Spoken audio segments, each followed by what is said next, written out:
Assalamualaikum warahmatullahi wabarakatuh.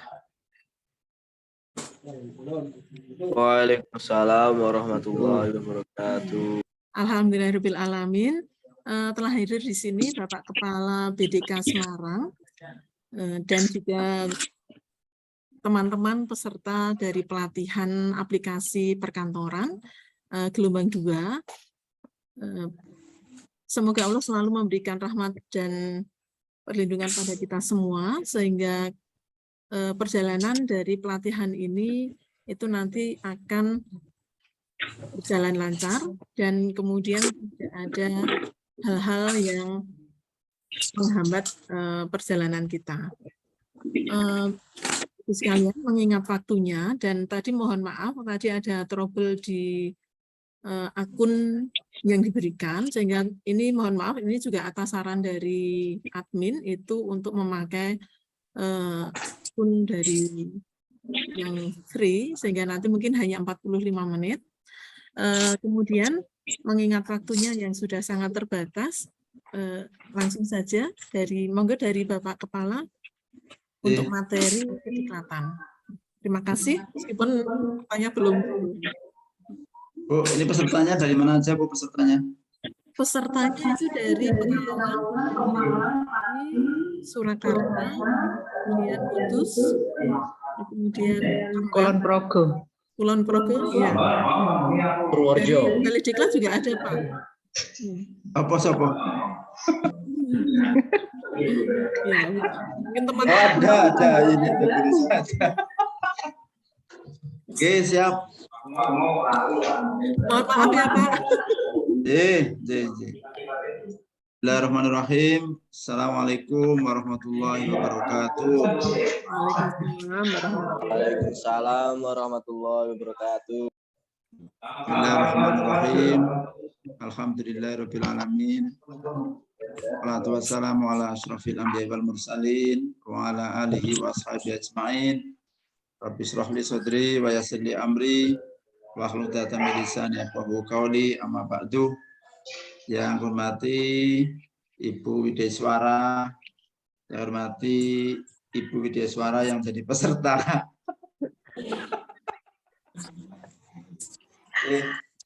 Atau peserta yang dari Wideswara, yang hormati Bapak Ibu semuanya yang mengikuti pelatihan aplikasi perkantoran.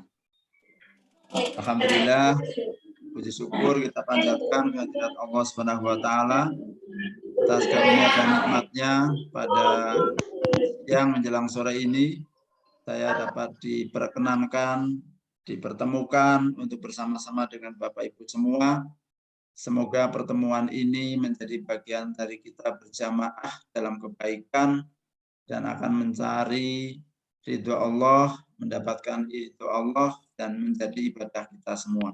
Amin. Karena kita ini adalah niatnya mencari ridho Allah melalui pelatihan ini, maka kita harus memenuhi segala kriteria-kriteria agar dapat diridhoi oleh Allah. Salah satunya adalah serius dan tidak ngantuk. Nanti karena waktunya waktu jam-jam ngantuk ini. Iya. Shalawat dan salam marilah kita sampaikan pada junjungan kita Nabi Muhammad SAW, para sahabat, para keluarganya. Semoga kita semua mendapat syafaatnya. Amin ya rabbal alamin.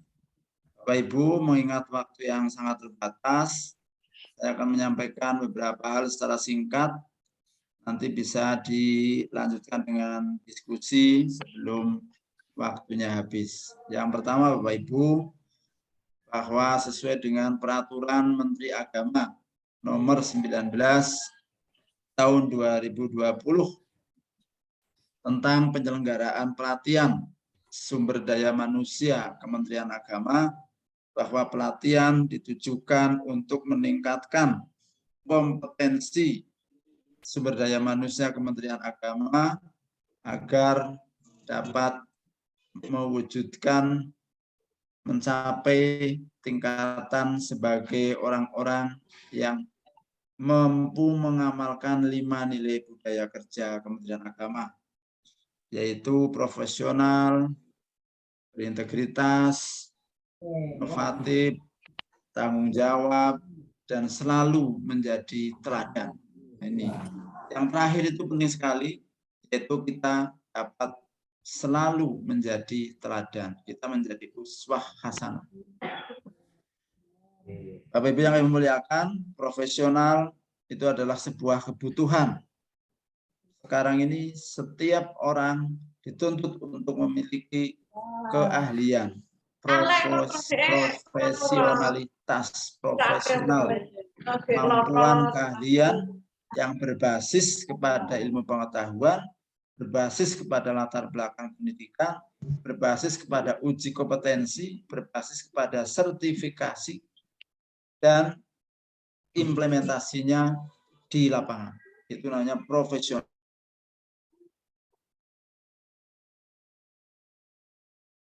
Saat ini kita ditentukan bagaimana kreativitas kita itu akan menjadi bagian yang tidak terpisahkan dalam menentukan langkah-langkah kita ke depan. Setiap saat inovasi harus terbit, setiap saat inovasi harus hadir, karena kita akan berhadapan dengan laju perkembangan teknologi informasi yang begitu cepat. Apabila kita tidak akomodatif dan transformatif serta tidak inovatif, maka kita akan tertinggal dan kita akan menjadi orang yang ditinggalkan oleh orang-orang yang mestinya memerlukan layanan kita. Selanjutnya yang ketiga adalah integritas, berintegritas, memiliki kejujuran dalam melaksanakan administrasi, kejujuran dalam berperilaku, kejujuran dalam mempertanggungjawabkan keuangan, kejujuran dalam menjaga nilai-nilai agama. Ini juga berat, ini adalah bagian dari nilai-nilai yang diturunkan dari sifat Rasul yang diharapkan sumber daya manusia Kementerian Agama memiliki sifat dan sikap integritas tersebut. Tanggung jawab adalah sikap yang ksatria, memiliki tugas, maka ada resiko, ada penghargaan, dan ada target. Ketika kita dapat mencapai target dengan perjanjian kinerja kita, itu namanya kita orang yang bertanggung jawab. Yang kelima adalah keteladanan. Mari kita semua tidak hanya pandai membaca ayat, tidak hanya pandai membaca hadis Nabi, bahwa Nabi adalah uswah hasanah, teladan terbaik. Setelah kita membaca, mari kita tujukan hadis ayat tersebut kepada kita, yaitu kita harus berkomitmen, harus berikhtiar menjadi orang-orang yang diteladani dan mampu memberi teladan. Ini sikap dasar kita semua sebagai sumber daya manusia, sebagai orang-orang yang berada pada rumah besar kementerian agama. Kemudian kami akan sampaikan pelatihan itu menjadi ranahnya siapa. Ya. Pelatihan dari aspek penyelenggaranya adalah menjadi tanggung jawab pemerintah. Dalam hal ini kita Kementerian Agama adalah memiliki tanggung jawab untuk memberikan kesempatan pelatihan peningkatan kompetensi kepada SDM Kementerian Agama. Pemerintah dalam hal ini adalah Kementerian Agama. Kementerian Agama terdiri dari berbagai tugas. Tugas keuangan, perencanaan, kepegawaian menjadi ranahnya Sekretariat Jenderal. Tugas urusan haji dan umroh menjadi tugasnya Ditjen Haji dan Umroh. Tugas dan fungsi pendidikan menjadi wilayahnya Direktorat Jenderal Pendidikan Islam. Pelayanan umat Kristen, Katolik, Hindu, Buddha, Islam menjadi ranahnya Dirjen atau Direktorat Jenderal Bimas-Bimas Agama. Nah, pelatihan menjadi wilayah siapa? Pelatihan adalah menjadi wilayahnya Badan Litbang, Badan Penelitian dan Pengembangan dan Pendidikan serta Pelatihan, disingkat Badan Litbang Diklat. Nah, Bapak Ibu jangan salah menyingkat. Litbang itu adalah singkatan dari penelitian dan pengembangan. Jangan dibelokkan menjadi Litbang sulit berkembang. Tapi Litbang adalah penelitian dan pengembangan. Nah, perkembangan terkini Bapak Ibu, Badan Litbang dan Diklat ini adalah sebuah nomenklatur nama unit eselon 1. Di tahun 2021 atau yang terkini tahun 2022, tugas-tugas kelitbangannya sudah tidak ada. Nah, Bapak Ibu harus tahu bagaimana ini. Tugas penelitian, tugas pengembangan yang terkait dengan keagamaan, pendidikan keagamaan, tentang khazanah, tentang kajian-kajian itu sudah tidak ada. Yang bernuansa kelitbangan sudah tidak ada, sudah dialihkan ke satu lembaga baru yang namanya BRIN. BRIN. RI. Apa itu singkatannya? Badan Riset dan Inovasi Nasional. Itu BRIN. Jadi sekarang Badan Litbang dan Diklat namanya Badan Litbang dan Diklat, tapi fungsi-fungsi kelitbangannya sudah tidak ada, dialihkan ke BRIN. Tinggal fungsi-fungsi kediklatan saja. Sama seperti Bapak Ibu dulu, mungkin Bapak Ibu masih muda-muda, dulu itu pengadilan agama berada pada Kementerian Agama. Ada satu direktorat namanya Direktorat Peradilan Agama. Sekarang peradilan agama pindah semuanya ke Mahkamah Agung. Itu yang terbaru ini adalah Litbangnya pindah ke BRIN. Nah, di dalam rumah Badan Litbang Diklat itu ada dua pusat di bawahnya yang melaksanakan pelatihan-pelatihan. Yaitu yang pertama adalah Pusdiklat Tenaga Administrasi, singkatan dari Pusat Pendidikan dan Pelatihan Tenaga Administrasi, dan Pusdiklat Teknis Pendidikan, Tenaga Teknis Pendidikan dan Keagamaan. Ada dua ya Bapak Ibu. Nah, Pusdiklat itu ada dua. Tugas-tugasnya apa? Pusdiklat Tenaga Administrasi melaksanakan pelatihan-pelatihan di bidang administrasi. Pelatihan tentang Latsar atau prajabatan untuk para CPNS, Latsar untuk para P3K, pelatihan untuk arsiparis, untuk auditor, untuk peneliti, untuk pelatihan barang dan jasa, pelatihan tentang yang terkait dengan sakit dan lain sebagainya. Nah, itu adalah pelatihan-pelatihan di bidang administrasi, pelatihan untuk pejabat pengawas, pelatihan untuk pejabat administrator, pelatihan untuk pejabat tingkat PIM 2, dan seterusnya. Nah, itu menjadi wilayahnya Pusdiklat Tenaga Administrasi.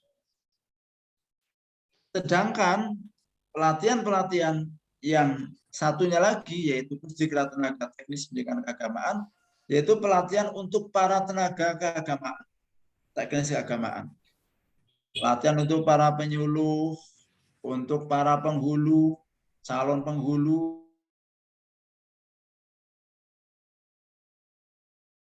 itu tempat-tempat ibadah dan lain sebagainya ada di sana.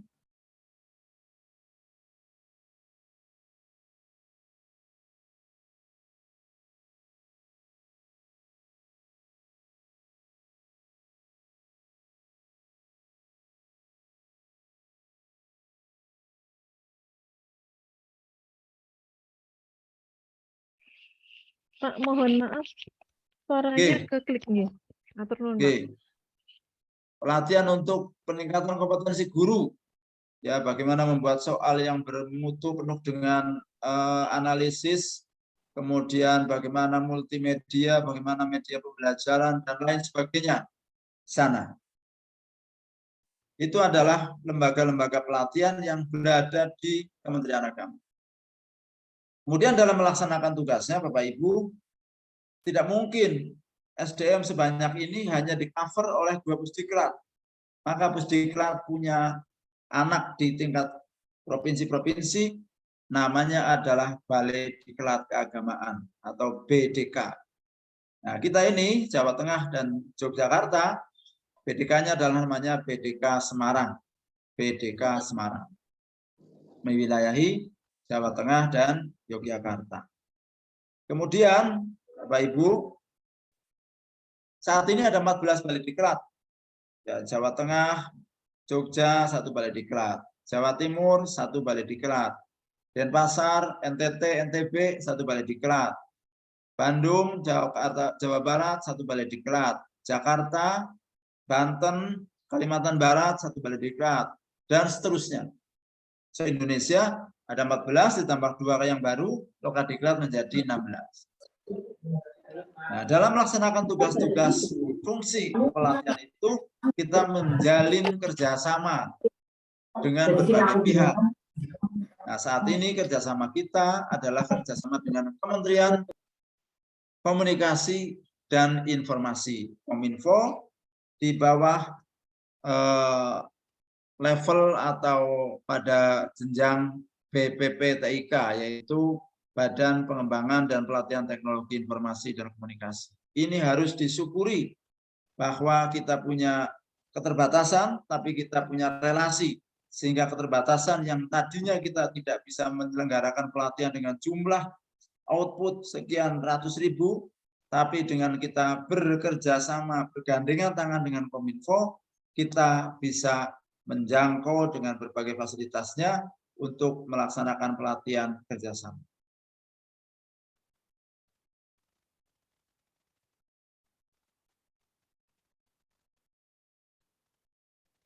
Selanjutnya, Bapak Ibu, untuk siapa pelatihan-pelatihan itu diberikan? Ya. Pelatihan itu untuk siapa? Pelatihan sesuai dengan PMA 19 tahun 2020, pelatihan itu diberikan atau menjadi haknya para pegawai negeri sipil. Yang kedua adalah pegawai pemerintah dengan perjanjian kerja. Yang ketiga adalah pegawai pemerintah non-ASN, non-pegawai aparatur sipil negara. Yang keempat adalah masyarakat. Untuk ASN, Bapak Ibu mesti sudah tahu, jika Bapak Ibu di sini ada yang dari unsur PNS atau ASN, bahwa berdasarkan regulasi yang berlaku, setiap ASN wajib mengikuti pelatihan minimal dalam 1 tahun adalah minimal 20 jam pelajaran. Minimal. Lebih dari itu lebih bagus. Nah, kalau Bapak Ibu sekarang ikut pelatihan ini, berarti sudah punya modal bahwa tahun ini mengikuti pelatihan. Nanti tahun depan ada survei dari BKN akan menanyakan saudara sebagai ASN setahun terakhir ini berapa kali mengikuti pelatihan dan pelatihan apa yang diikuti. Apakah pelatihannya bermanfaat sesuai dengan tugas fungsinya atau tidak. Itu Bapak Ibu bersyukur sudah mengikuti pelatihan ini. Dan pelatihan sekarang menjadi kebutuhan, tidak lagi menjadi pekerjaan yang tidak menarik, karena sekarang orang berkebutuhan terhadap pelatihan karena kita dituntut kompetensi. Yang kedua adalah P3K. Ya, Bapak Ibu mungkin mendengar apa itu P3K, sekarang lagi booming berita tentang P3K. Bahwa tahun 2020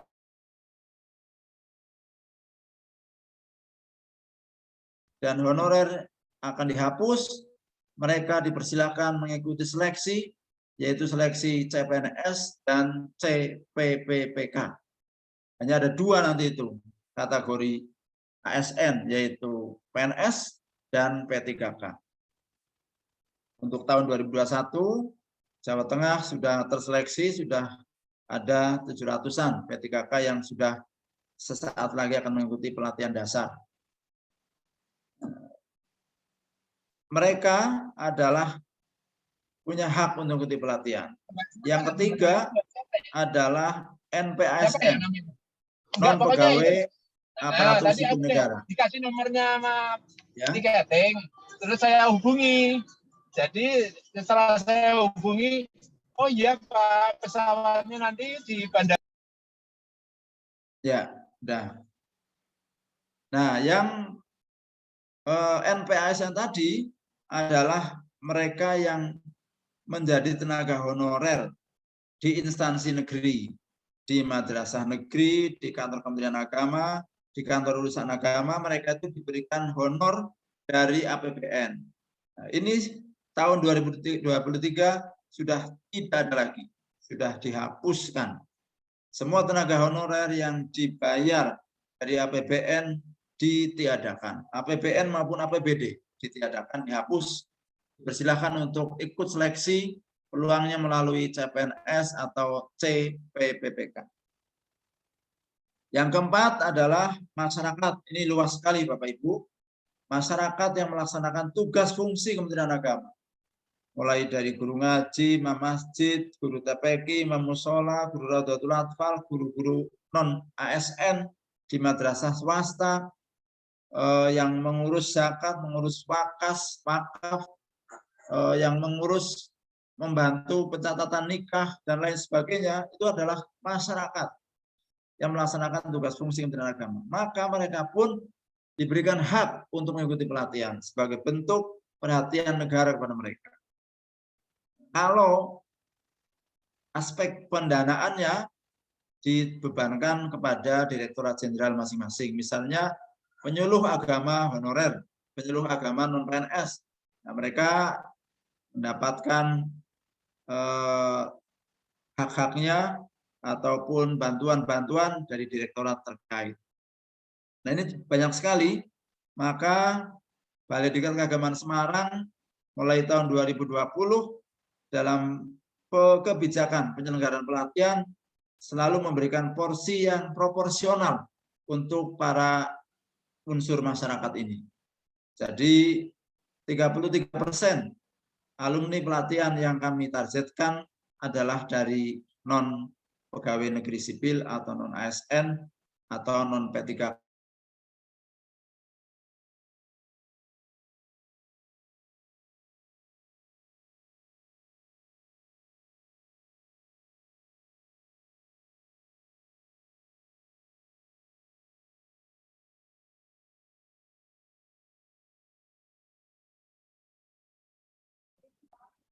Nggak tahu ini jaringan saya. Di chat biasanya peserta komplain kalau ada apa-apa.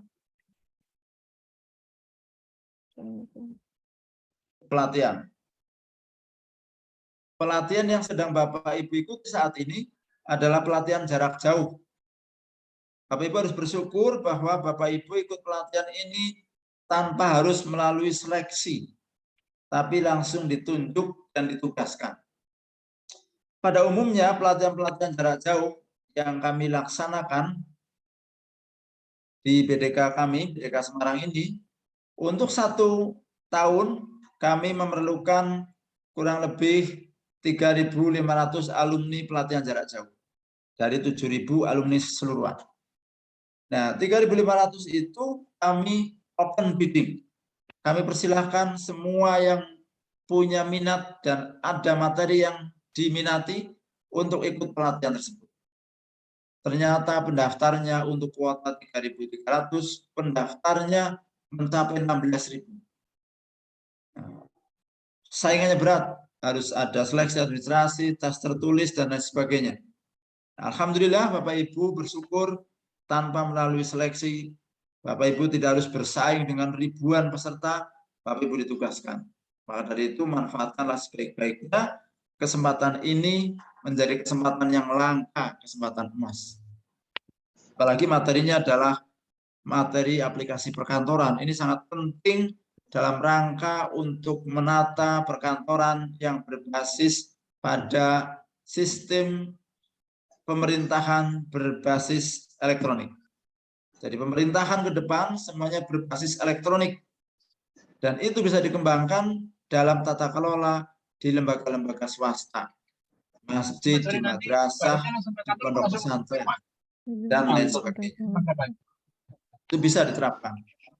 Saat ini kita menandatangani surat tidak harus menunggu kepala kantor sampai ke kantor, tidak harus menunggu kepala kantor kembali setelah cuti, menunggu kepala kantor setelah selesai pulang haji. Sekarang dimanapun kepala kantor, yang penting ada jaringan internet, bisa menandatangani surat-surat dan lain sebagainya.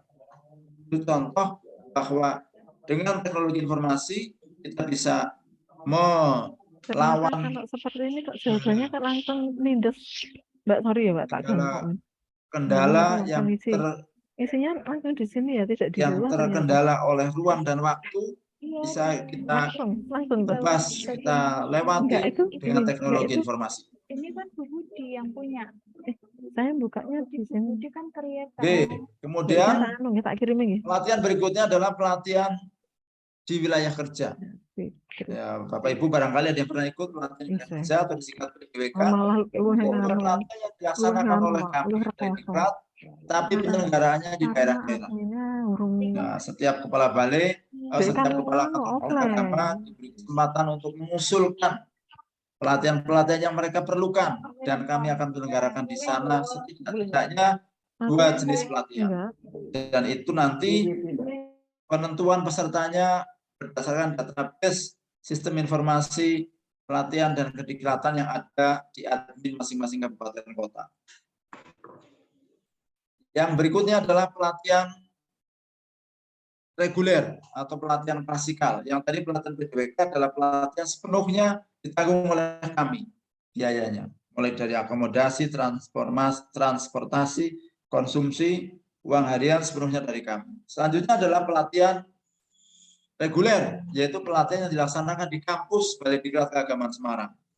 Jadi Bapak Ibu diundang hadir di sini dengan memenuhi segala ketentuan, dapatkan surat tugas dari pimpinan, ikut pelatihan di sini. Minimal adalah 6 hari dengan berbagai macam jenis pelatihan. Pelatihan berikutnya adalah pelatihan di tempat kerja, yaitu pelatihan-pelatihan yang jumlah jamnya tidak sebanyak pelatihan lainnya, khusus yang terkait dengan materi-materi praktek membuat soal, praktek multimedia yang tidak terlalu banyak teori-teori, praktek membuat tata persuratan, praktek mengevaluasi naskah, itu namanya PDTK. Kami laksanakan di berbagai daerah yang dipandang memiliki persyaratan dan memenuhi persyaratan untuk kami laksanakan pelatihan di sana. Yang berikutnya adalah pelatihan kerjasama, yaitu pelatihan yang akan dilaksanakan kerjasama antara kami dengan Bapak Ibu. Bapak Ibu tentu tidak sendiri-sendiri, tapi ada sebuah komunitasnya, paguyuban atau forum kerjasama kepala madrasah, atau forum kerjasama penyuluh, atau forum kerjasama pengawas, atau MGMP. Nah, kami melaksanakan pelatihan kerjasama dengan mereka. Kami menyediakan timnya, menyediakan kurikulumnya, menyediakan biaya, koordinasi tempat, dan lain sebagainya. Itu adalah pelatihan kerjasama. Jadi monggo Bapak Ibu dipersilahkan jika memerlukan pelatihan-pelatihan hubungi kami. Nanti bisa kita bicarakan pola-pola pelatihan yang bisa mempercepat akses kepesertaan, mempercepat akselerasi, dan juga menjangkau kepada kita semua. Itu namanya pelatihan kerjasama. Bapak Ibu yang memuliakan, mengingat bahwa tidak semua Iya, iki jarak 10 menit itu apa namanya, orang atau Bapak Ibu dapat mengikuti pelatihan, Bukaan. ada keterbatasan waktu, materi kesibukan, 45 menit itu maka buatnya kami lebih melaksanakan yang 15 namanya ini kan sampai jam 2. seminar-seminar. Sekarang sudah diingatkan gitu. Ya, kita melaksanakan seminar-seminar yang Bapak Ibu bisa ikuti dan Bapak Ibu bisa Ya. bersama-sama kami berbagi pengalaman bagaimana membuat karya ilmiah yang Iya, bagus, bagaimana kita mendesain sebuah lembaga pendidikan yang berbasis IT, bagaimana kita belajar Iya. bagaimana membuat laporan kinerja yang bagus, SKP yang benar dan lain sebagainya. Kami ada seminar-seminarnya. Silahkan Bapak Ibu update informasi kami melalui web BDK Semarang. Terakhir Bapak Ibu sebelum mengakhiri, bahwa Balai Diklat Keagamaan kita ini adalah Balai Diklat yang sudah memiliki sertifikat sebagai satuan kerja zona integritas wilayah bebas dari korupsi. Maka kami mengharapkan Bapak Ibu sebagai alumni kerjasama BDK dengan Kominfo, nilai-nilai integritas dan anti korupsi dapat Bapak Ibu terapkan pada kehidupan sehari-hari, baik di kedinasan, di kelembagaan, di madrasah, yang tentu itu adalah menjadi bagian yang tidak terpisahkan dalam mewujudkan tata kelola pemerintahan yang baik dan bersih. Mohon doanya bahwa kami juga sedang berikhtiar semaksimal mungkin untuk dapat meraih WBBM, wilayah birokrasi bersih dan melayani. Terima kasih, waktunya sudah habis. Jika ada yang disampaikan dan masih ada peluang untuk berinteraksi melalui jaringan ini, kami persilahkan. Jika sudah habis,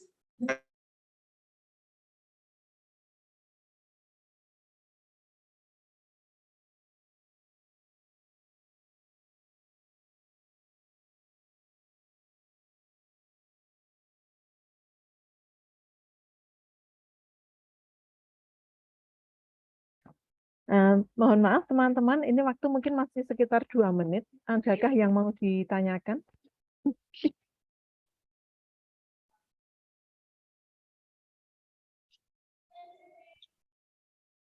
Sepertinya sudah puas semua ini Pak Ansori. Atau mungkin sedang berpikir kenapa waktunya sudah.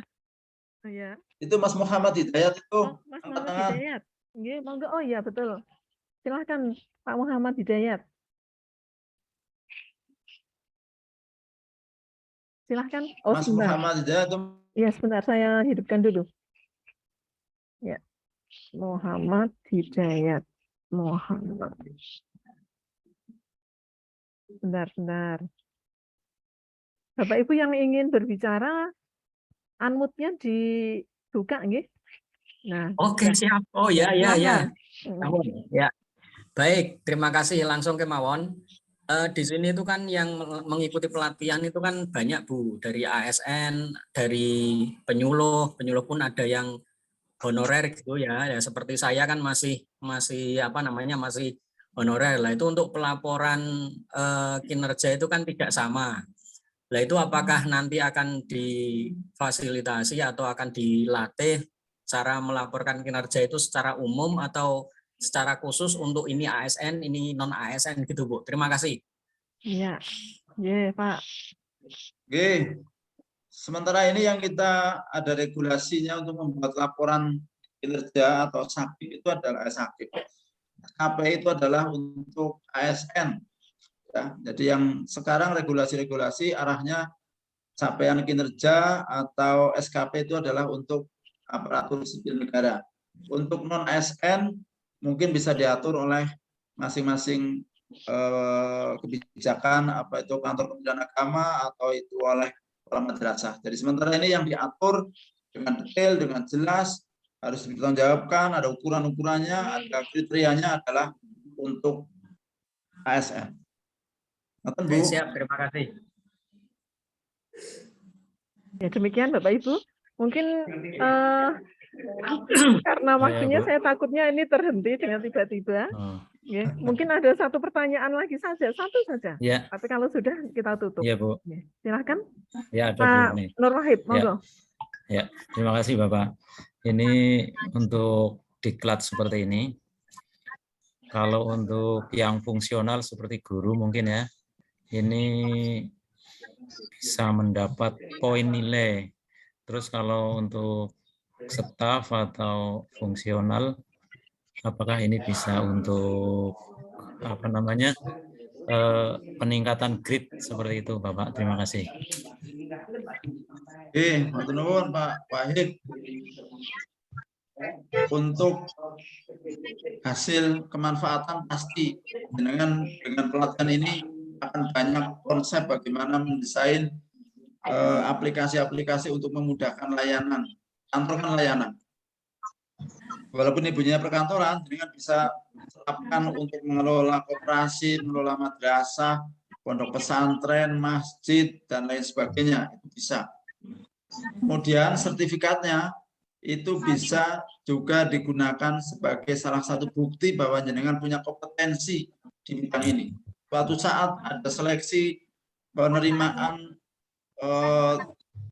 pelatih atau instruktur pelatihan ini, Bapak bisa daftar dan ternyata lulus TOT-nya, jenengan bisa mengajarkan di mana-mana.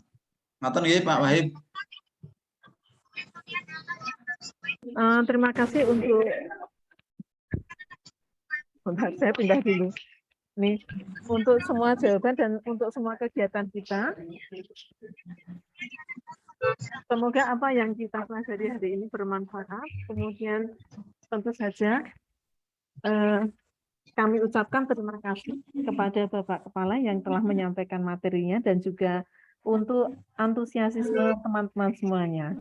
Terima kasih Pak Ansori untuk semua materinya.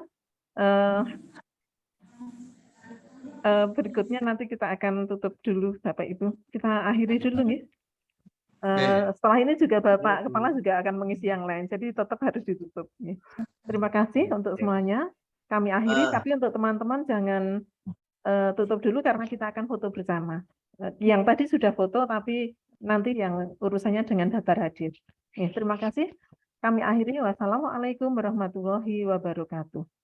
Waalaikumsalam warahmatullahi wabarakatuh. Terima kasih Pak. Bapak Ibu kita foto. Matur nuwun Pak. Bapak Ibu kita akan foto bersama, tapi dengan peserta lengkap nih. Ini. Kameranya tolong dihidupkan.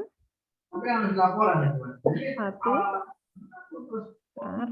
Saya pindah dulu. Meskipun tadi sudah mengisi daftar hadir ya Bapak Ibu, tapi dari Zoom ini kita harapkan nanti sebelum selesai ini end dengan sendirinya. Kita punya semua Pak Edi.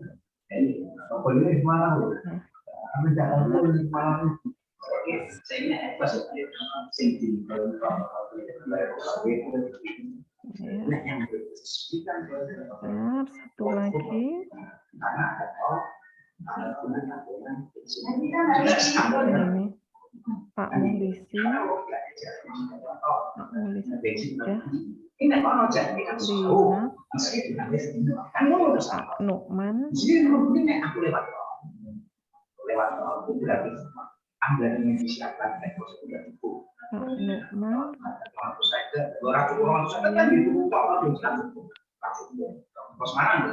Pak Sohib sudah. Ya. Alhamdulillah. Bapak Ibu sekalian, untuk materi kali ini cukup. Insya Allah kita ketemu lagi besok pagi jam 8 ya. Ya. Ya. Kalau jam 8 ya Bapak Ibu kita akan mempelajari tentang olah kata. Terima kasih untuk perhatiannya. Kami akhiri. Wassalamualaikum warahmatullahi wabarakatuh.